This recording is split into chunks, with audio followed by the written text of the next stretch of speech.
I'm Midshipman Maniscan. Ship handling and maneuvering is undefined as the art of the proper control of ship while underway, especially in harbors around the dock and piers. It is the one of the skills that any ship handler finds very satisfying when well accomplished.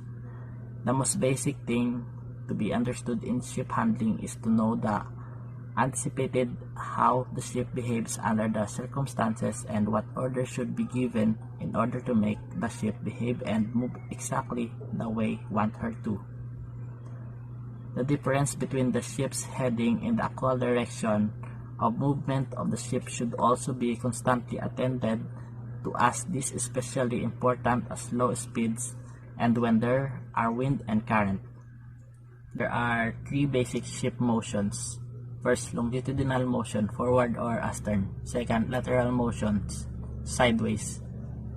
Lastly, rotational or turning motion. Vessel also have other behaviors worth noting when her maneuvering equipment is in operation. Depending on the type of a propeller, a ship with a single propeller will run ahead from stop cans to either port or starboard.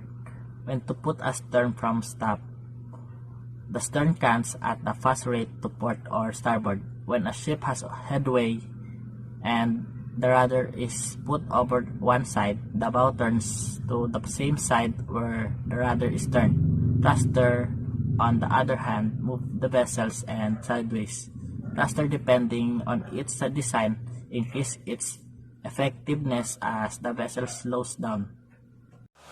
Good day, sir. I'm Midshipman Raymond B. Labatos. Today, I'm going to present effects of external forces. The effects of external forces may become advantageous or disadvantageous to the ship handler. It is best that this effect of foreseen beforehand so that necessary steps to counter or make use of them during the maneuver are made. As some experts put it, the art of ship handling involves the effective use of forces under one's control to overcome the effects of external forces. Among the external forces, the effects of the wind and current are the most important. These forces greatly affect the movement of the ship. When there is wind blowing, one of side of a high-sided ship moving ahead, she will not move along the line of the intended course line, but rather drift toward the lee side of the ship. Likewise, if a current is acting on one side of a ship, she will behave in the same manner. That is, she will be moving diagonally in the direction where the current is sitting, although her heading is on the course starboard. To attain the desired track, we make allowance for set to compensate for a current and allowance for leeway to compensate for the wind. Always bear in mind that current affects ship more than wind, and allowances made to compensate for this factor are called set, because generally it is not possible to separate the difference. If a ship steers a course of 270 degrees and the current is sitting north, she will deviate considerably toward the north from the course line. The angular difference between the ship heading and the course made good is called the drift angle. Good day, sir. This is Midshipman Alvin Deluxino, BSMT S32 Irregular, and today I will be having my oral assessment about the factors and forces that affects the changes of the behavior of the vessel while being maneuvered. So these are the external factors or forces. First, the tide, the alternate rising and falling of the sea. Second, a sudden change in wind velocity and direction, and this refers how fast and in what direction a wind is moving. Third, set and drift. Set, this refers to the direction of the current flow. Drift is the speed of the current.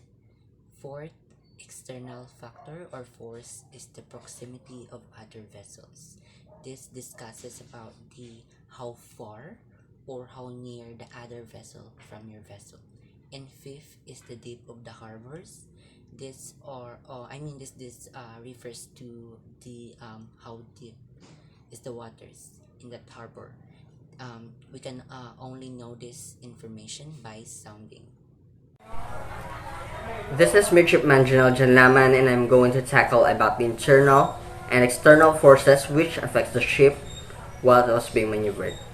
So ship handling and maneuvering is defined as the art of proper control of the ship while it is underway, especially in harbors and around docks or piers. It is one of the skills that any ship handler finds very satisfying when well accomplished. The basic thing to be understood in ship handling is to know and to anticipate how a ship behaves under all circumstances. So we all know that there are three basic ship motions: the longitudinal motion, or the forward or astern, the lateral motion, which is the sideways, port and starboard, and then the last thing right here is the rotational or turning motion. Vessels also have other behaviors worth noting when her maneuvering equipment is in operation. So these factors and forces commonly constitute a change in vessel's behavior while being maneuvered are called the external and internal forces. Under the external forces, we have the tide, a sudden change in wind velocity and direction, or commonly called as gust, set and drift, the proximity of other vessels, and lastly is the depth of the harbors. In internal factors, these are the forces under control by the ship handler. We have here engine power, speed, effect of the type of the propeller, rudder movement and type, thrusters, anchors and mooring lines, and lastly are the tugboats. The effects of the external forces may become advantageous or disadvantageous to the ship handler. It is best that these effects are seen beforehand so that the necessary step to counter or make use of them during maneuver are made. As some experts test, the art of ship handling involves the effective use of the forces under one's control to become the effects of the external forces. Good afternoon, sir. I am Midshipman Dixon Laganya, and today I'm going to discuss to you the other variable factors affecting ship handling. Human factor. A delay in time between your given order and the execution of the order will affect how you intend to move your ship. This is caused by human factors because the individuals you are ordering may have different responses depending on their training and ability to perform the job, or that the order have to be relayed by an officer to the helmsman, which is bad practice that should be avoided so that the conning officer should be able to give his order directly to the helmsman.